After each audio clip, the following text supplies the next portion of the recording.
Thank you. Thank you for the introduction. So far I've had so this is effectively my first time in India, and so far I've had a great time at this conference so far. So I wanted to thank the organizers for the opportunity to speak here. So yes, so today I'm going to be talking about, well, first Shimura classes, and then p-adic Shimura classes and how they relate to Stark units. So the first part of this talk is on the slightly more classical setting. So this will cover the mod P and Archimedean parts of the story. Mod P and Archimedean conjectures. And then the second part of this talk will be on in-progress work to formulate a p-adic version of these conjectures.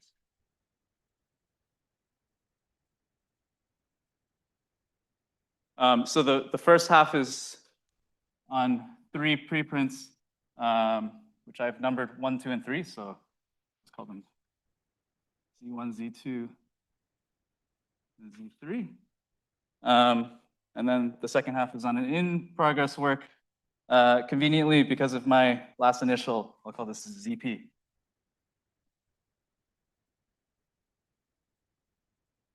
Okay, so I guess the broader picture, which I won't talk. Sorry. Yeah, so I guess this is actually, in fact, throughout my talk, I will almost always assume P is bigger than 3. Yes. So I guess the big picture, which I won't really talk about, sort of starts with the conjectures of Akshay Venkatesh and also Venkatesh and Prasanna. Sorry, Prasanna Venkatesh on derived Heck algebras. So just very broadly, they predict sort of relationship between derived Heck algebras, which they state for singular cohomology of locally symmetric spaces. So you can think of this as maps from HI to HI plus J, so some degree shifting maps on cohomology. And they predict some relationship between derived Heck algebras and certain motivic cohomology groups.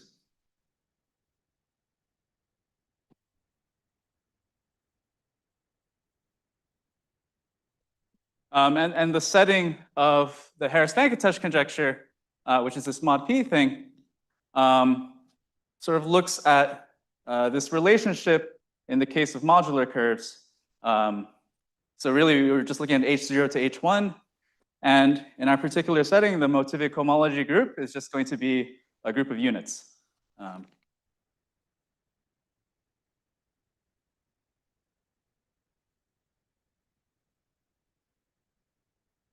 Okay, so since we're going to be looking at modular curves, really, I'm going to start with a modular form of weight 1, right, because modular forms of weight 1 are special and occur in 2 cohomological degrees.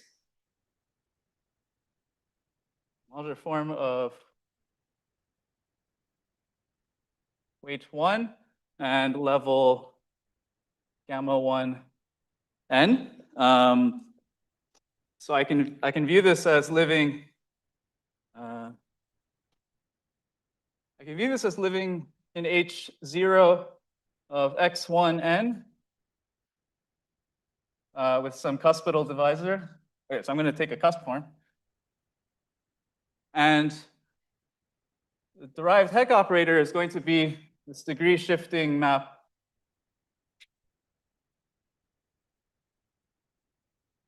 from H0 to H1.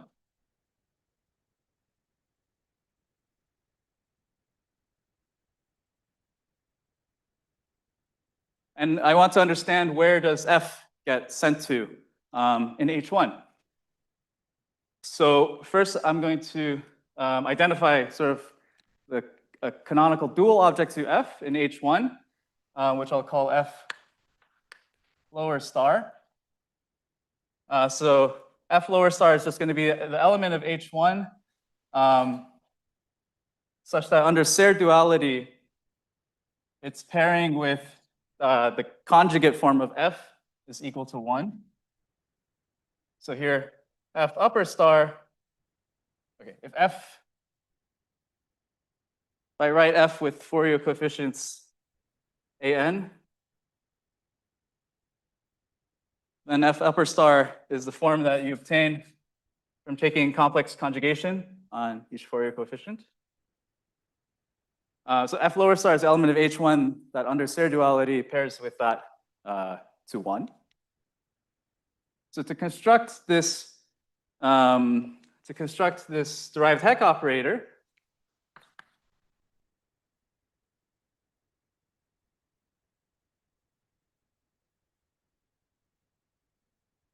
the first step is sort of what you do for constructing a classical Heck operator. So I will add a level P structure. So this is the modular curve for gamma naught P intersect gamma 1n. Right, and then for the classical Heck operator, then you would go back up and you get some endomorphism here. But instead here, to get something in H1, I'm going to take the cup product with something called the Shimura class, which I'll describe in a second.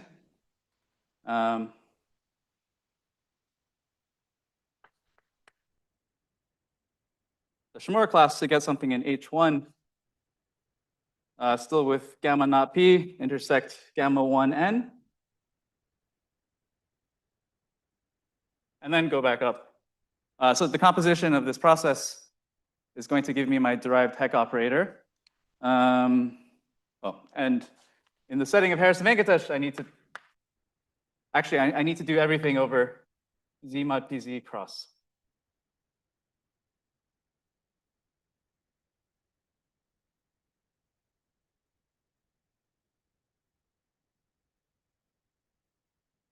This is a math frac capital S, and then the sub Z mod PZ cross.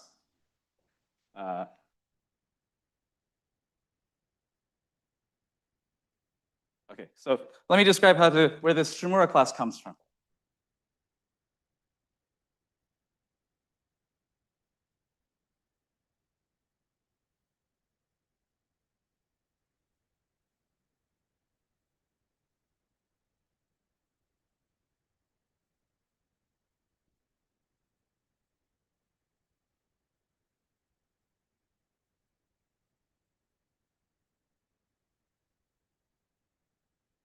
Okay, so the Shimura class is going to come from the cover of the modular curve x1p over x naught p.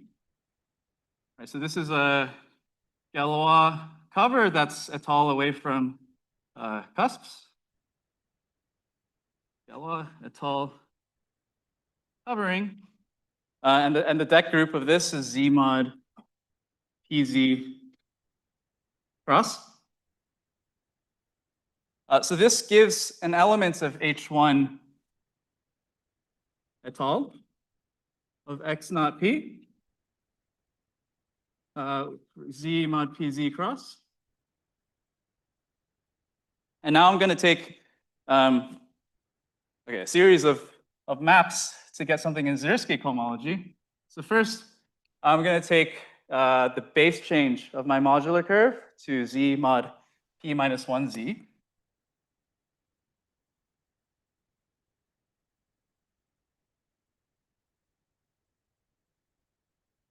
Okay, so x naught P, tensor spec of Z mod P minus 1Z.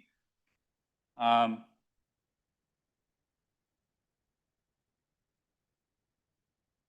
a tensor product outside with Z mod PZ cross.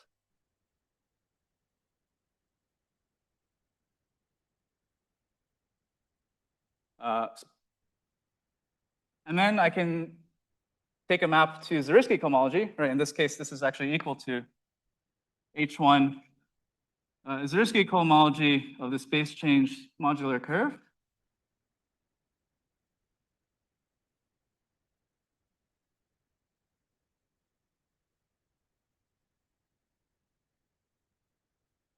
Okay, let me call this sort of the et al. Shimura class.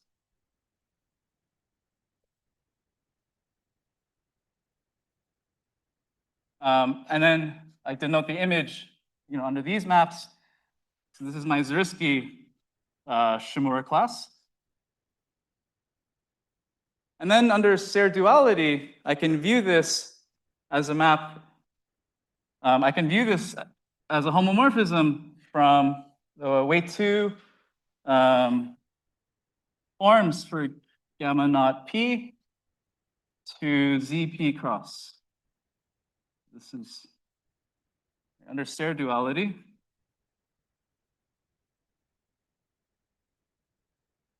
So in a sense, I'm taking my Shimura class and I'm mapping it to sort of evaluation of Serre duality at this class of H1.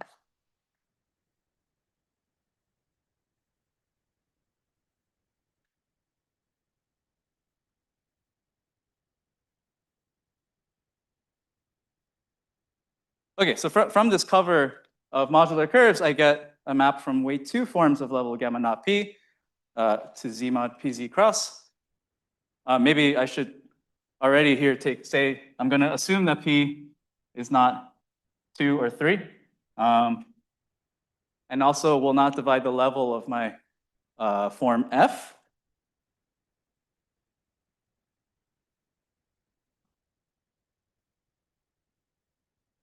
Oh, right there. X naught p. So this is just my notation for base change. This is equal to X naught p tensor spec of z mod p minus 1 z.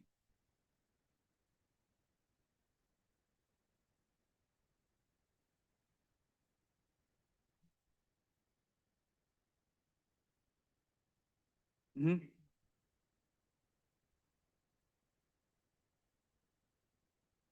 Yes.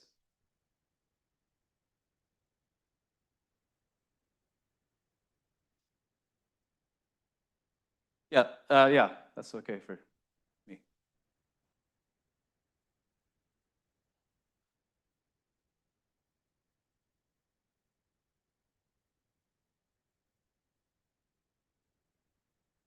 Oh, okay, so, right, to bring it back to the derived Heck operator.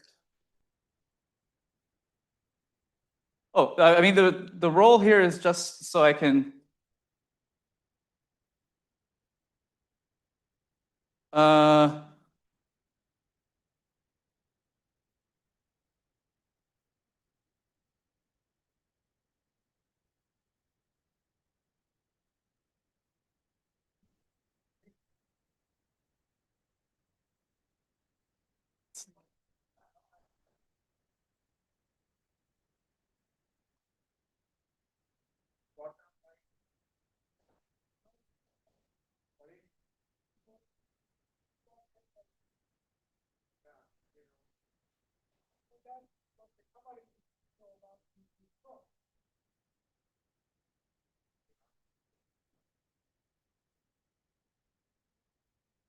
I mean, the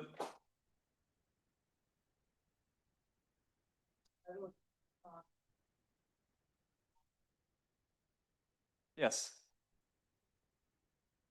So here, I guess I'm skipping one arrow, which is, yeah, so the first arrow is actually taking X naught p, z mod. I'm just identifying z mod p z cross with z mod p minus 1 z.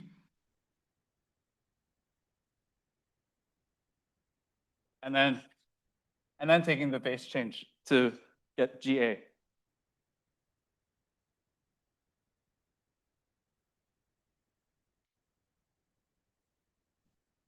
Okay, so This Zariski class is exactly what I was taking the cup product with over here to define the derived Hecke operator. More explicitly, what I can say is, right, so I still want to understand, so I've defined this derived Hecke operator, and I wanted to understand what f is sent to under this action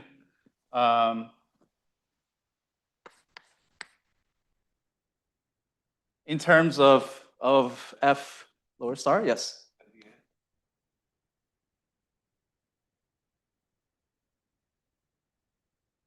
Yes. I'm taking the one above it, so I'm not using steric duality. Just the class in H1, and then okay, I guess you have to replace all these x naught p's with x gamma naught p intersect gamma 1n, and then I'm cupping with this class of H1, and then going back up. Yeah. Yes, I have like the push forward and pull back of the two maps between. Yeah. Okay, so to be a little more explicit about what is happening to f under this whole picture. So f, right, I have a weight 1 form of level gamma 1n, and I want this Shimura class to act on something of weight 2 and level gamma naught p. So I can construct such a form by taking f, the dual form of f, with an extra p structure. So now this is a weight 2 form with level gamma 1 n intersect gamma naught p, and then I take the trace from gamma naught p intersect gamma 1. Okay, I'll write this a little bit larger. So the trace from gamma naught p intersect gamma 1n to gamma naught p of this weight 2 form that I've constructed from f. So now this is an element of S2 gamma naught p, and I can let my Shimura class act on it now. So some.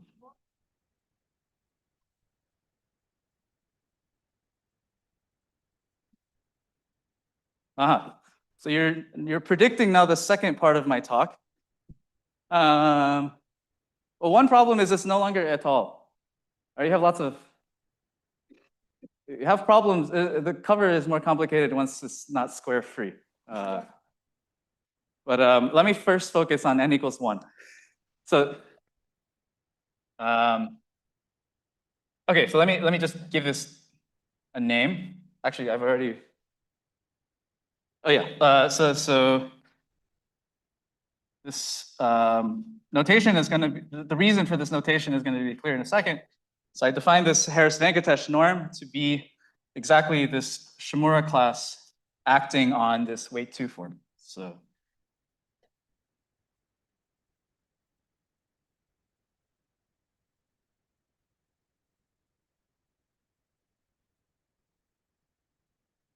I'm just going to call this lowercase p to mean I'm multiplying by p inside. And then with the Shimura class,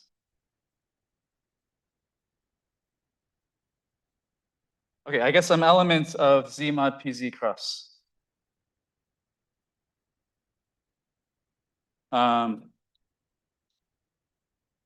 Okay, so the point is that this value is the sort of pseudo eigenvalue of this derived Hecke operator. So f gets sent to that element of Z mod PZ cross times the dual form.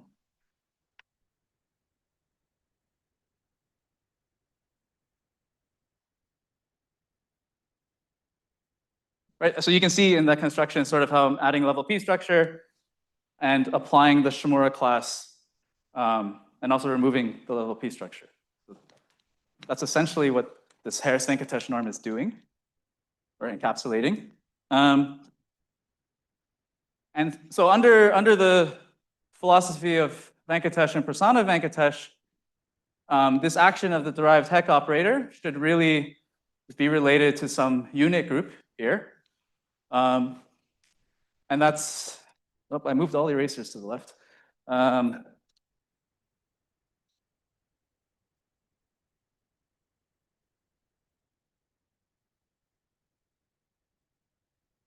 Tpn of f is equal to this Harris-Venkatesh norm times f lower star.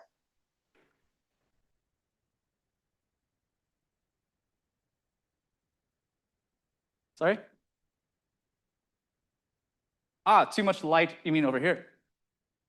Okay. This part's not visible.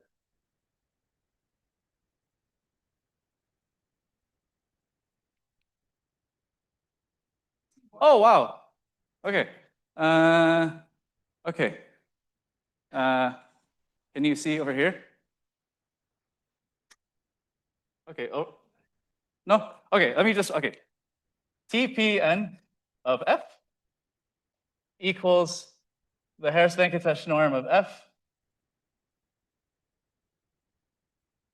times f lower star.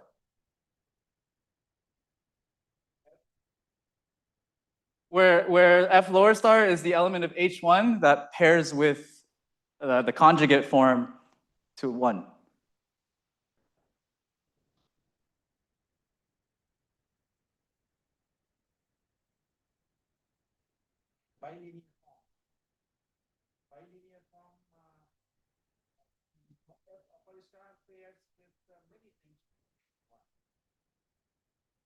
Yes, so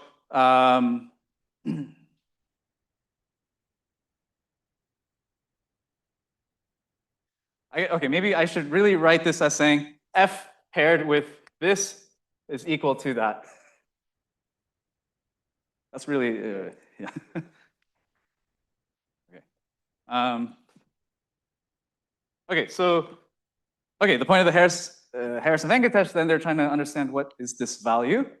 And it should be related to units somehow. So now I'm going to do something that sort of parallels the star conjecture. So I'm going to be working, okay, so first, I guess I haven't mentioned anything about Galois representations. So F is again my form of weight 1 and level gamma 1 n.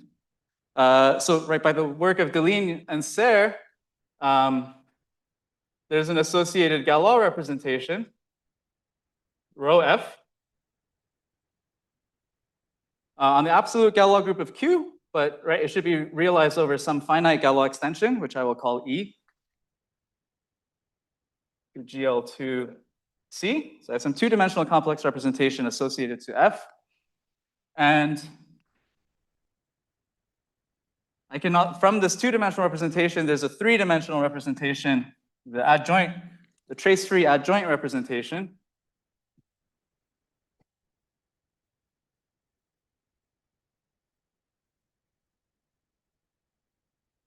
And this adjoint representation arises from the action of the Deline-Serre representation on 2x2 trace-free matrices. So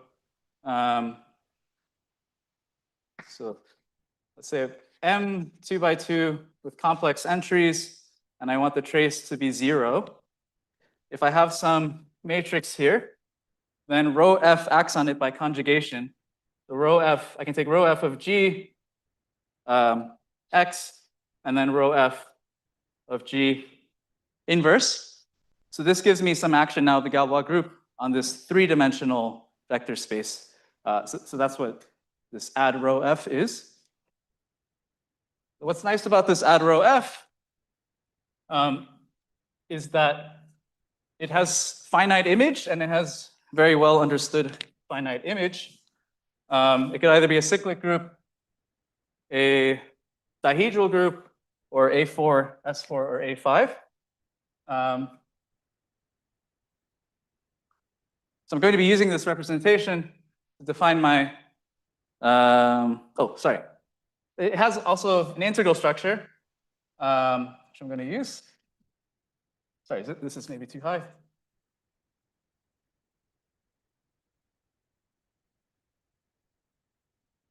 The integral structure on ad rho f.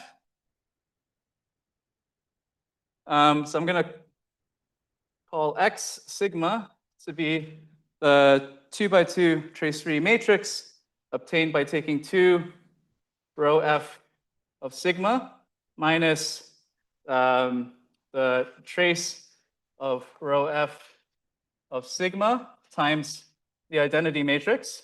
So this is some element of ad rho f for any Galois group element sigma.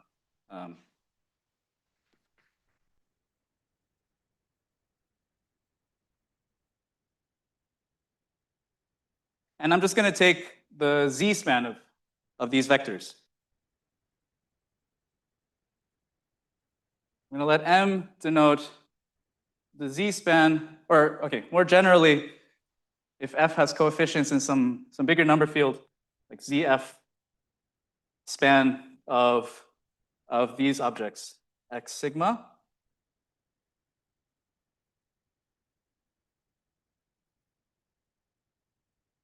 And I'm going to use this to define a unit space.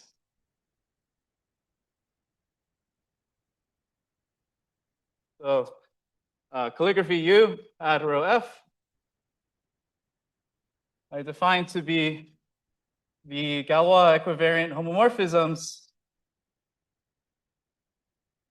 from M, this integral lattice, to the units of OE, of the ring of integers of E. And on this unit space, there are two regulator maps. So first, in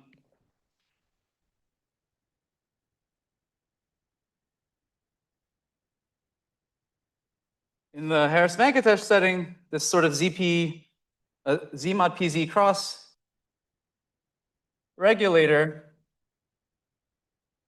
is a map defined in the following way. So first I take a place,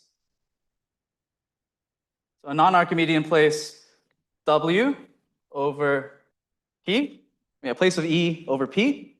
Right, so taking a place, non-Archimedean place, actually gives me a distinguished element, X Frobenius of W. So I'm taking 2 times rho at the Frobenius minus the trace of rho at the Frobenius times the identity. This is some, now this is some trace-free 2 by 2 matrix. And I can take evaluation at this distinguished element, and this gives me a map from my dual unit space to OE cross. And this is actually the part fixed by Frobenius of W, right? Because the way that this element is defined, it's invariant under the decomposition group generated by the Frobenius. And then if I take sort of the embedding given by my place, this actually ends up in essentially a ZP cross. And then I can reduce mod W to get something in ZP, Z mod PZ cross. Or of course, I have to tensor everywhere with Z adjoint F if I'm not thinking about rational coefficients. So okay, this is my Z mod PZ cross regulator, which sends the dual unit space to Z mod PZ cross. Now the Harris-Venkatesh conjecture predicts that this regulator of some unit is equal to this number that I obtained from the derived Heck operator.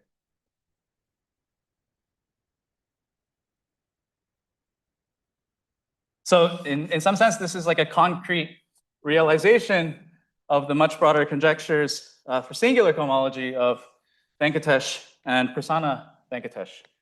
So, okay, so I can state their conjecture now.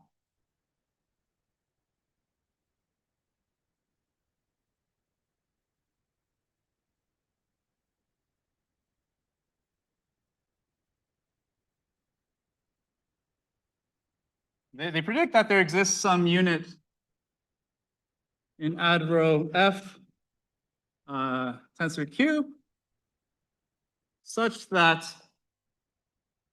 this Harris-Venkatesh norm, so remember this is like the sort of the eigenvalue of the action of the derived Heck operator,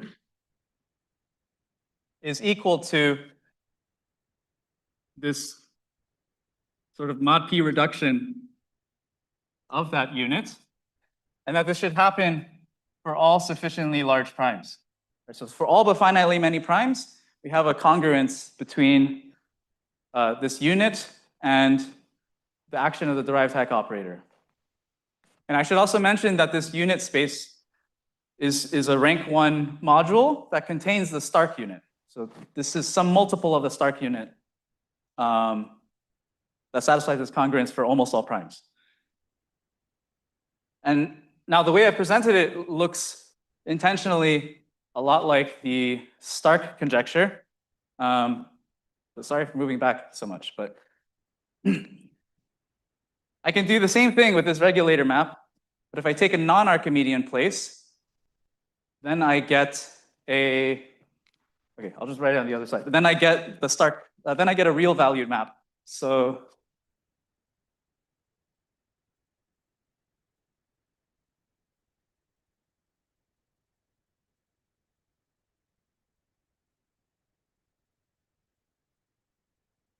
in the Stark conjecture, we have almost the same thing happening.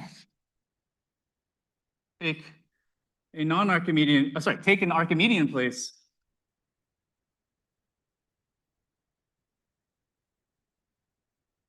W. So this also gives me some distinguished element XW, X Frobenius of W, where now, I mean, by Frobenius at an Archimedean place, I really mean complex conjugation.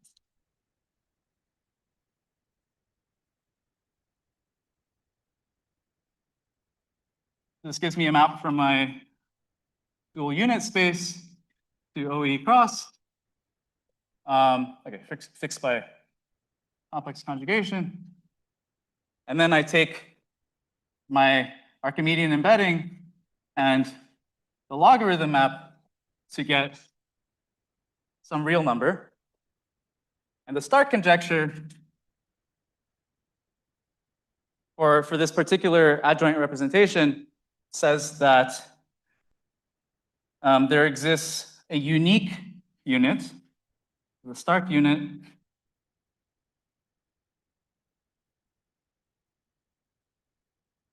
such that the leading term of the Artinel function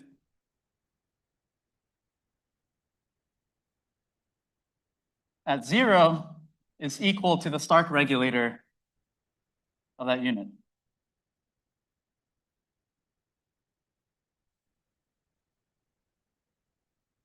In this case, yeah, exactly. So in the Harris-Venkatesh conjecture, there's no prediction about uniqueness, but that there is some unit that does this mod almost all P. In the Stark conjecture, there's a unique one, unique up to multiplication by roots of unity, a unique one that gives the leading term of the Artinel function. Sorry, I didn't give this a name. So it's natural to combine these conjectures. If we can say that that unit actually should be the same one as the Stark unit. And let me also just mention this is some constant times the Peterson norm. So in some sense, this Harris-Venkatesh norm is like a mod P analog of the Peterson norm.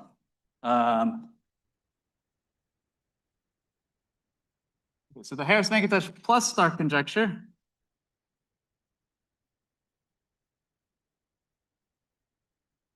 is The combination of these things says that there exists some unique unit associated to F.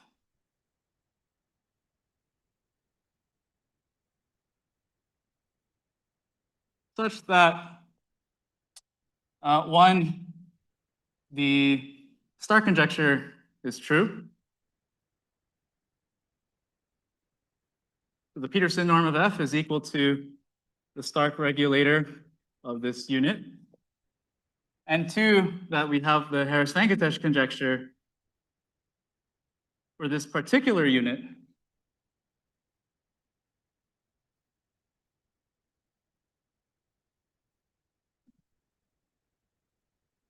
for sufficiently large P. Okay, so the first part is, literally equivalent to the Stark conjecture. And then the second part is the Harris-Venkatesh conjecture, but with the added, we have the added compatibility statement that the U should actually be the same unit that gives the Stark conjecture. So it pins down the unit.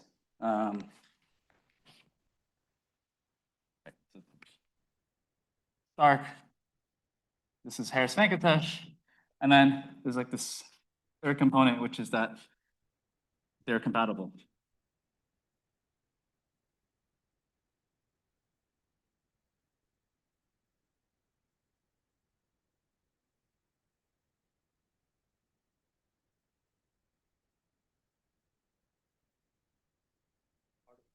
No, so this was, I think this was first observed by Stark in one of these papers where he states his conjecture.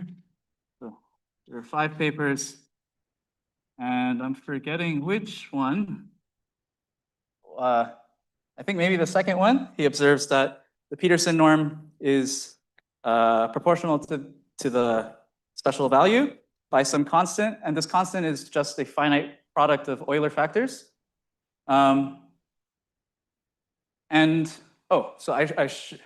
Somehow this constant, actually, the value of this constant is, if you could determine that, is the same as saying how big P should be to be sufficiently large.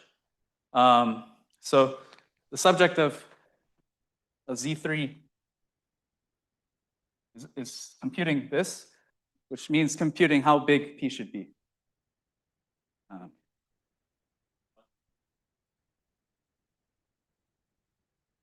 Yeah.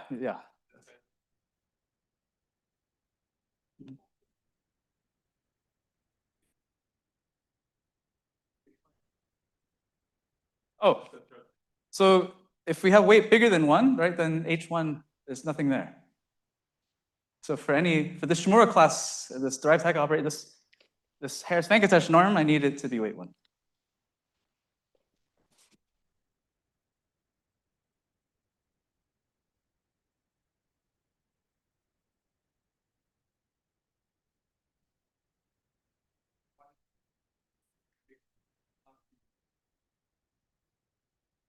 Should not be surjective. Oh, like I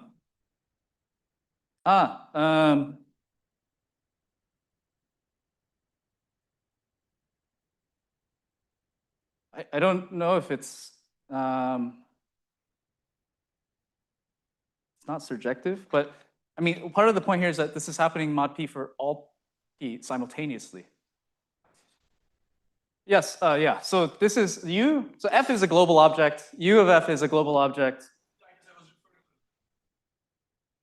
Yeah. So these are global objects, and that satisfy a mod P relation for almost all P simultaneously. If I just fix one P, then this is actually meaningless. Yeah. Okay. So let me just mention what is known.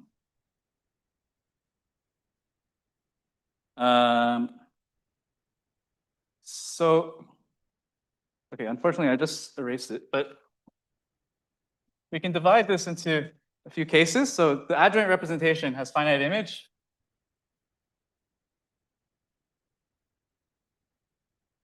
In EGL2C, and it's Right, so there are 5 possibilities. We have a cyclic group, we have a dihedral group, and then we have 3 exotic cases. So let me call these exotic. Okay, this is dihedral. And then the cyclic case is the Eisenstein case, but I'm always going to take a cusp form anyways. And in the dihedral case, actually, it splits into 2 cases. There's an imaginary dihedral case and a real one. Depending on whether, so ad rho f in the dihedral case is actually isomorphic to the induced, an induced character from a quadratic number field, which could be imaginary or real. So the theorem of Z1 and Z2 is that the Harris-Venkatesh plus Stark conjecture is true for imaginary dihedral F. This builds on previous works, which I'll just very briefly mention. Okay, so for one, the Stark conjecture, I mean, the only general cases of the Stark conjecture that are known are for Q and for an imaginary quadratic number field. So the Stark handles the Stark conjecture in this imaginary dihedral case. Darmon, Harris, Roche, and Venkatesh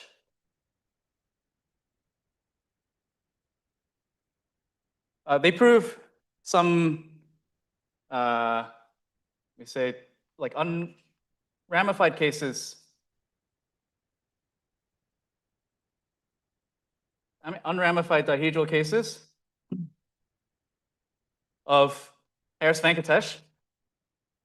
Just Harris-Venkatesh, I mean, not with the compatibility. What I mean by unramified is that in the dihedral case, F actually comes from a character. I mean, it's like the theta series of a character that they assume is unramified everywhere. So part of this is treating the Harris-Venkatesh conjecture for ramified characters and then proving compatibility. There was an alternate approach where some cases of a weaker variant of the conjecture were proved by Emmanuel Le Couturier, where he uses the triple product formula of Ticino and Valdspierger's formula to prove slightly different cases than Darmon, Harris, Roche, and Venkatesh.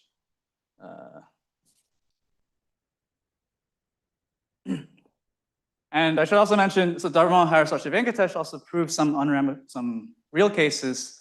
And I guess in progress work is extending this to the real cases. But in the interest of time, I'll try to move on to the p-adic side of the story.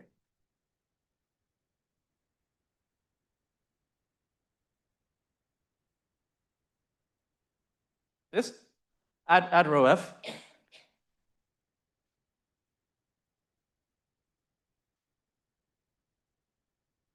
No, this is also for ad rho f.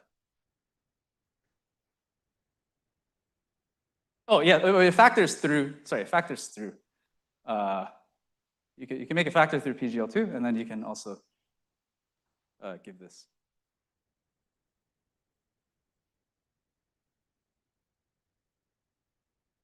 Oh, this is yeah. This is like the PGL2 or SO3 images. These are the only finite subgroups of that.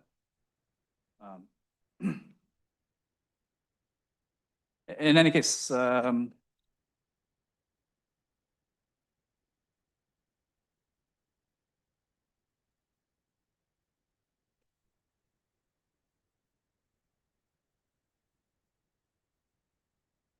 okay, so the p-adic story is kind of similar as Professor Hida was already predicting.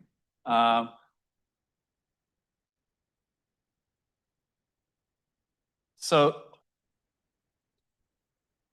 one might hope to say something about, okay, so I mean, the Stark conjecture has been open for a long time, and maybe one might hope to say something about the Stark unit using this mod P regulator, because this side might be more computable than actually constructing the Stark unit, which of course is an open problem now for 50 years.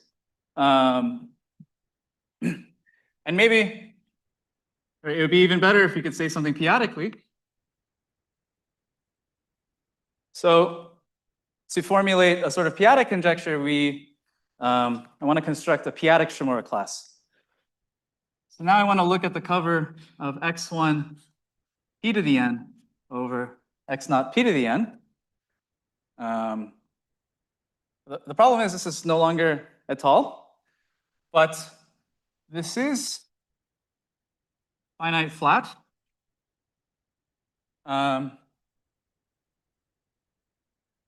With sort of a Galois group z mod p to the n z cross. So again, now I'm gonna get some element. Let me call it sort of z mod p to the n z cross flat Shimura class. So flat cohomology of x naught p to the n.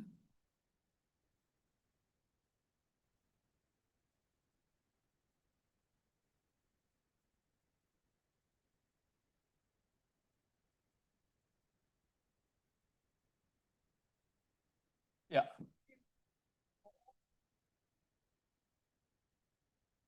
Yes. Yeah. Yeah. Yes. So I'm going to be trying to take the whole thing. Okay, so this part is going to be a bit of a sketch for the sake of time. I actually have to take some quotient sheaf of this, but I get some element of H1 flat. And then H1 flat also has a map to Zariski cohomology in a very similar way to what I was doing before. So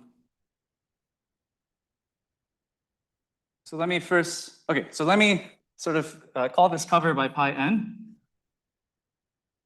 These pi n are a form of compatible system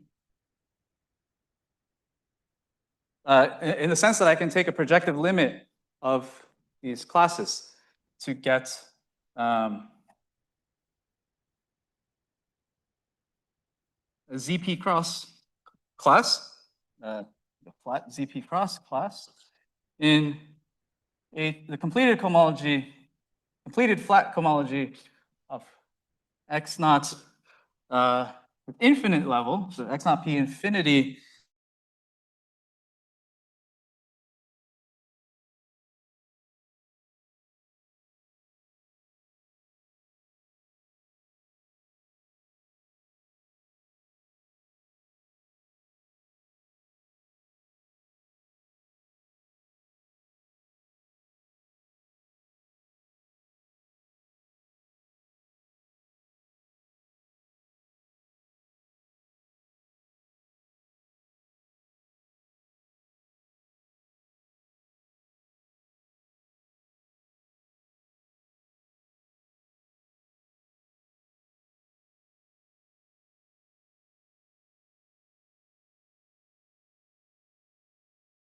work. One from the Harris Venkatesh conjecture. One from the Harris Venkatesh conjecture. And then, right, so now I want to look at the complementary piece. So this 1 plus PZP part.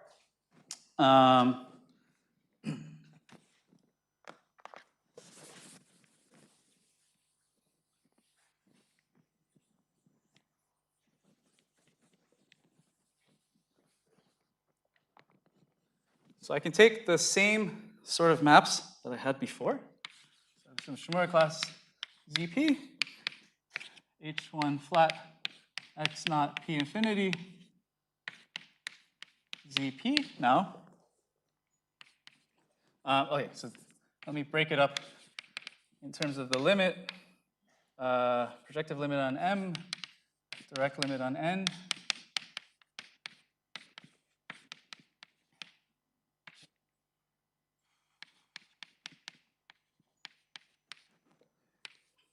And then there's a map now from flat cohomology to Zariski cohomology.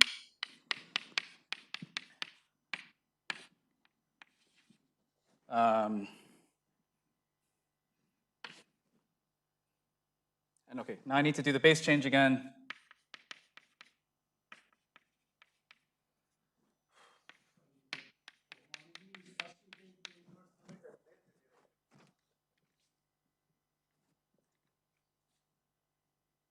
Oh,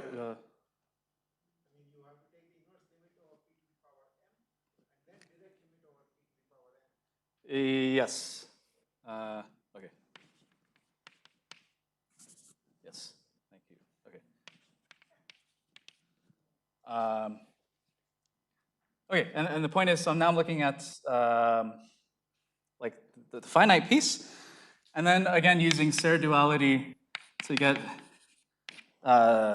some Hom on H naught of X naught P to the N, omega 1, Z mod P to the M Z.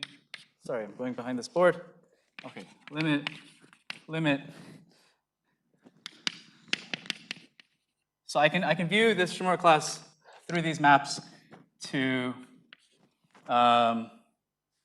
this is an equals to Hom on the completed zeroth cohomology X naught P to the infinity.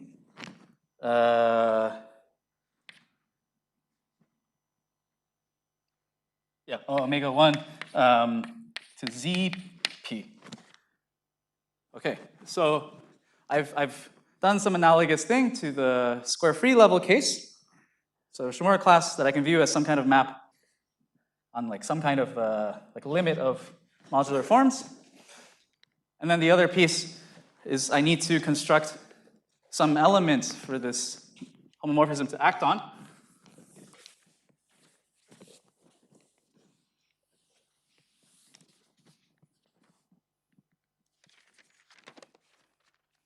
And I should also mention, okay, so you can also construct a derived Hecke operator, a p-adic derived Hecke operator in the same way I did before with this cup product in the middle and taking lots of limits.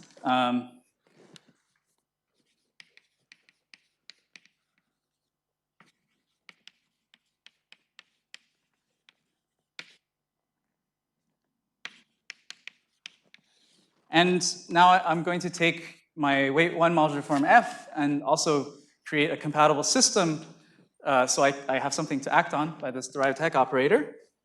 Right, so again, F is this weight 1 object, level gamma 1 n, and I want to construct something, an element of H naught hat,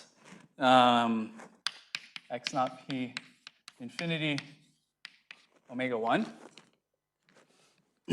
So I will do sort of a very similar procedure as in the Harris-Venkatesh setting.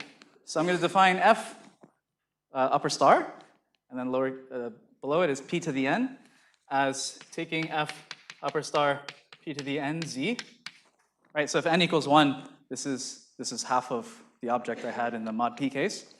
And now I'm going to consider the spaces generated by these forms. So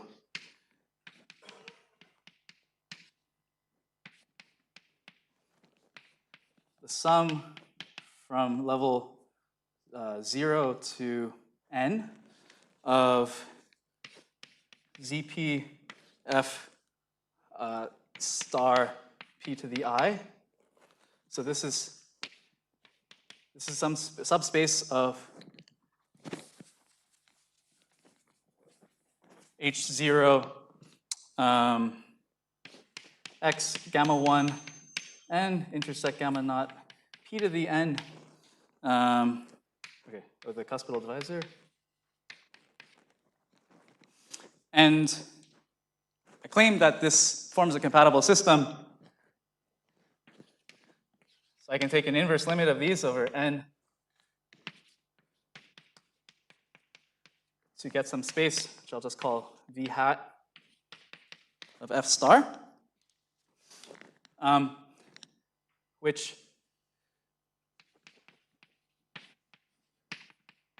this in-progress paper I show is non-zero precisely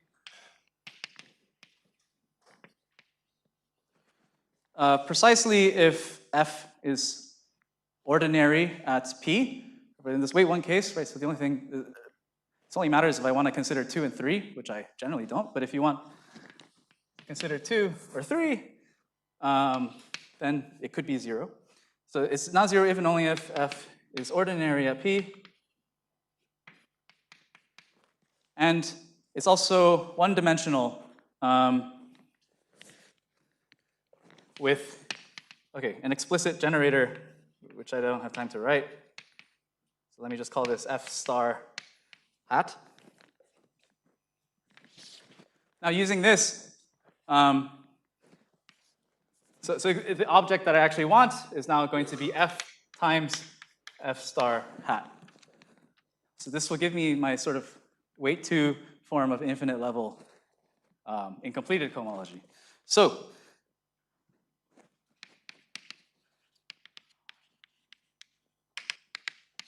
you can define a p-adic norm of f to be this ZP Shimura class acting on f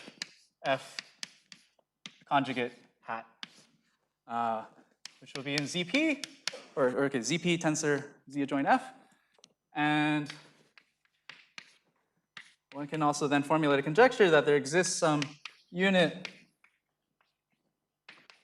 in this dual unit space, tensor Q, such that this p-adic norm, so the action of this p-adic derived Heck operator is equal to, I'm going to write a p-adic regulator, but in this case, it's just the p-adic logarithm, essentially, of this unit for almost all p. Right, so this is like a complementary to the Harris and Venkatesh conjecture for the ZP component of ZP cross. And okay, if one is, so I don't have much to say right now about this conjecture other than how to state it.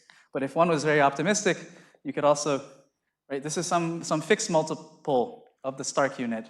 And a refined version of this would hypothetically maybe pin down this as being the Stark unit and finding out what P this is sufficiently large for. In my last minute, I'll just remark, so there's also sort of a concurrent approach, an independent approach to formulating a p-adic version of this weight 1 form derived Heck algebra story by Gyujin Oh.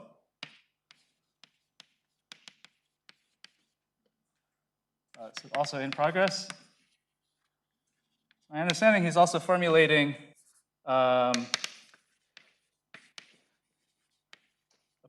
these p-adic derived Heck operators, but in a very different way. So he's using p-adic geometry and the work of Panduet. And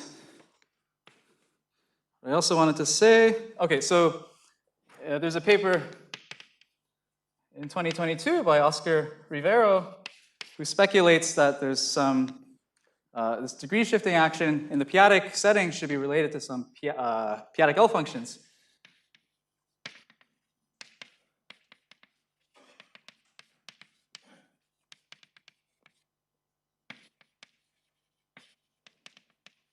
And in these constructions, okay, maybe it's not obvious to me at first, but I imagine there's some relations to like the adjoint p-adic L functions where one can really maybe say something about what I've written on the board. And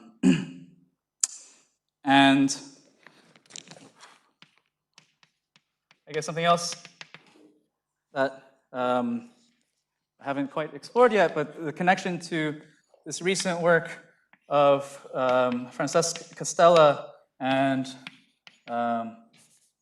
Wang Erickson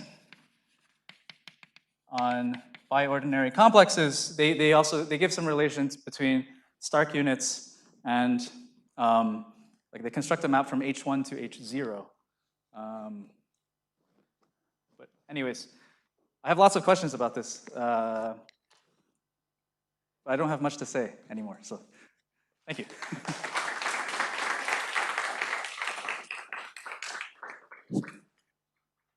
Any questions or comments?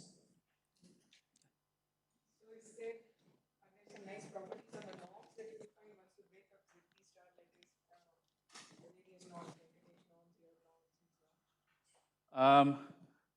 Because it depends what you mean by nice properties. So, For instance, multiplicative, you have a Z or P star norm and you have a norm ZP. So can you create a ZP star norm, or if there's already one, is that multiplicative? like to go from these two pieces to that one.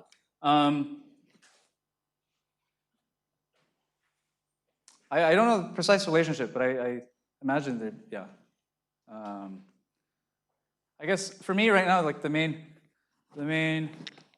problem, I mean, before I can say something about understanding this, is to understand this cohomology class, this Shimura class, like, is sort of abstractly defined, but it's hard, I can't say anything explicit about it. So I don't know how to compute this p-adic norm at all at the moment.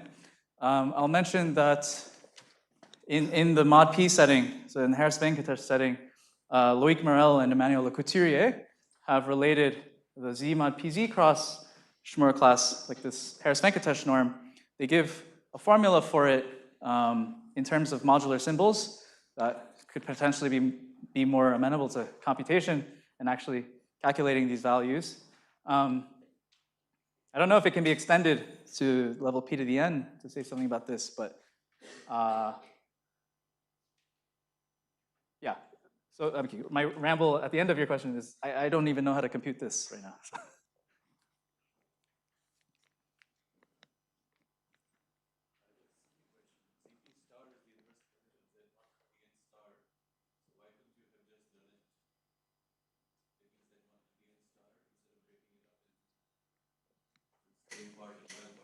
Oh, no, so here I get the ZP star thing, and then I'm breaking it up to get some class for ZP.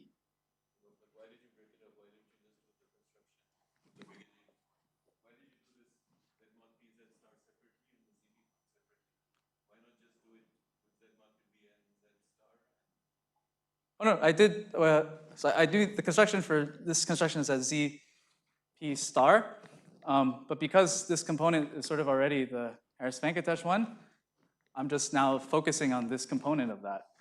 And then I just formulate the conjecture over here. But you could replace everything right to the right of me with ZP star.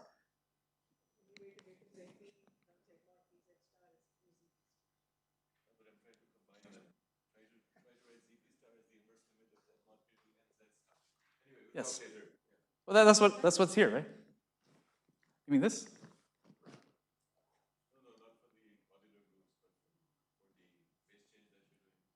I see.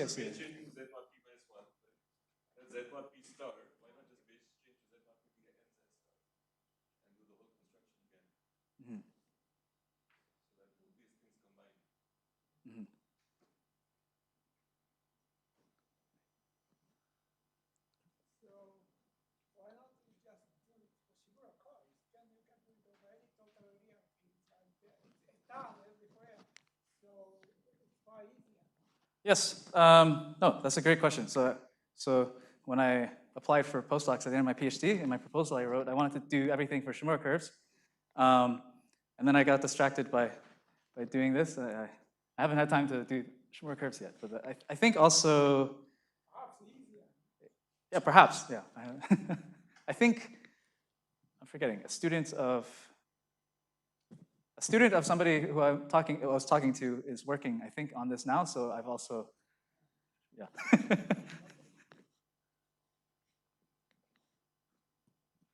I have a quick question. So this construction of this class has nothing to do with that weight one form. Oh, yeah, the construction of the class does not involve F. So the only reason, yeah. Yeah, so what, do you envisage some other usage of this class? You know, instead of weight one, you do higher weight, for example. You said something about higher weight. I forgot what you said. Oh, yeah, so well, in higher weight, then the modular forms don't, appear in H1. So, right, because like you don't, the dimension, the H1 vanishes. So at least this derived Heck operator story doesn't make much sense in the higher weight modular forms case. But there are other more general settings where you can try to construct this class. So for... Well, in a different cohomology theory, the higher weight will be in H1. I don't know if one changes the context slightly. Yeah, you mean away from a modular curve? Or maybe I'll mention, like for Siegel modular forms and Hilbert modular forms, so some analog of this has been studied in Horawa, Prasanna, and Gyujino.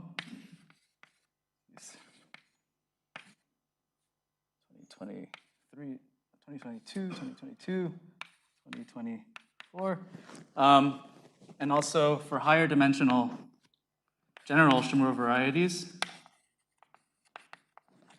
by Stanislav Atanasov, also 2022.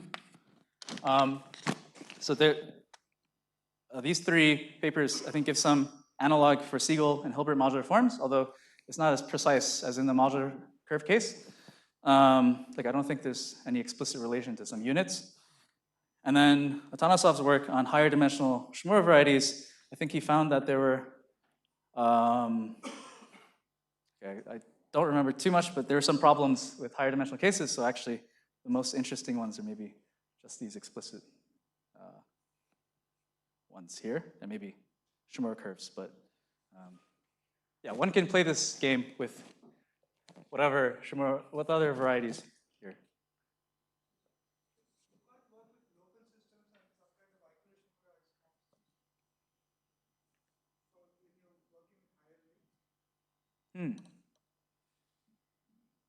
Yeah, perhaps. That's what I was suggesting. Okay, yeah.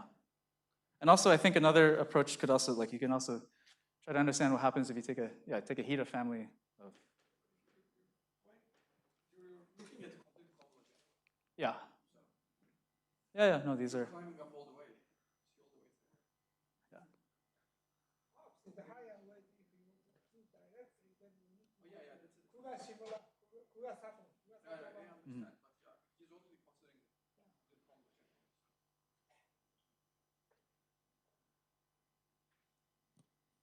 Any other questions or comments? If not, let's thank Robin again.